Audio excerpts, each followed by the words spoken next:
nalulungkot ako. Ba't wala kaming magawa? Susunod lang kami kung anong iutos sa amin ng hukuman.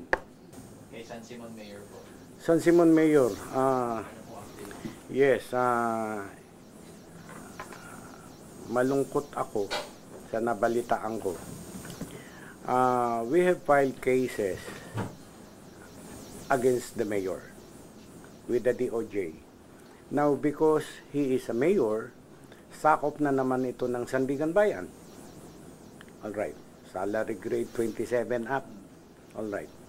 So, our SOJ, our DOJ, the PG Padulyon, have already filed a resolution.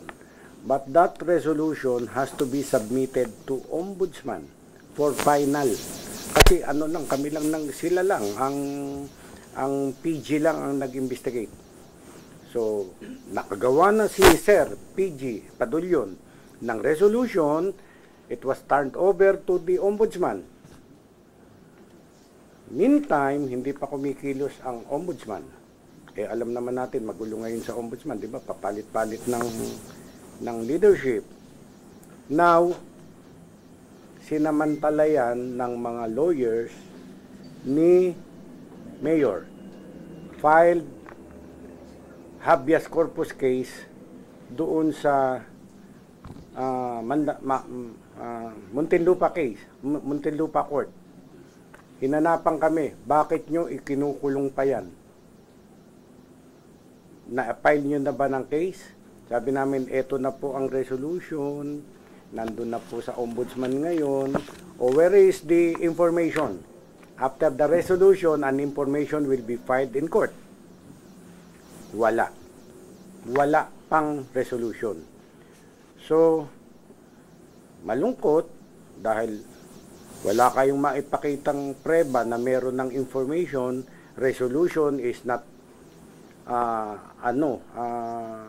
authority to hold a person in custody. So, the judge ordered us to release the mayor. Okay, he was released, but then the case is still there. Okay, so na-release lang siya. Anyway, the case we filed against him is indeed bailable naman. Bailable naman. Kaya lang, hindi na siya gumastos for the bail. He was released because of that habeas corpus case they filed against us. So, tama naman yung judge. I am a former judge, no? Wala pang information kayong naipapile eh. Lampas-lampas na sa oras eh, naka-hold pa yung tao dyan. So, she immediately ordered the release. Now, but then, sabi ko sa inyo, the Ombudsman should now act on that resolution.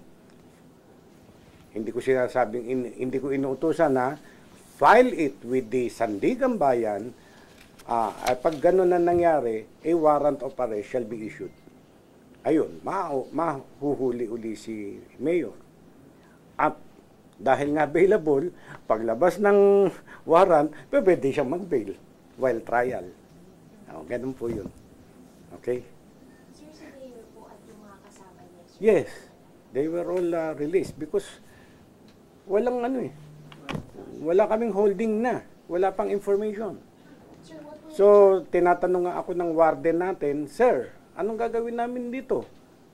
Anong magagawa natin dyan? Obey the order of the court.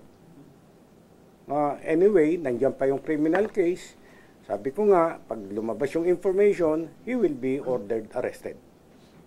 Yan. Sir, what were the charges recommended by the DOJ po doon sa resolution?